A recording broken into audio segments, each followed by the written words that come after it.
என்கிட்ட நிறைய பேர் கேட்டிருக்காங்க, நீங்க வந்து ஒரு கால் என்ஜினியராவோ ஒரு ஐஏஎஸ் ஆபீசரா ஆயிருந்தா நல்லா இருந்திருக்கலாம், நீங்க தேவையில்லாம ஆலிம் படிக்க போனீங்க.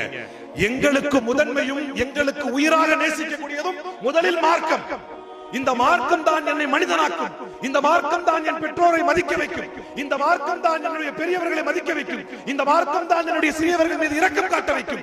இது இல்லாமல் வளர்க்கக்கூடிய பிள்ளைகளுடைய நிலை கண்கூடாக பார்த்திருக்கிறேன். ஒரு தாய் மிகப்பெரிய கோடீஸ்வரி ஆர்டிஓல போய் விசாரணைக்கு கொடுக்கணும்ன்றதுக்காக கொடுக்கிறார்.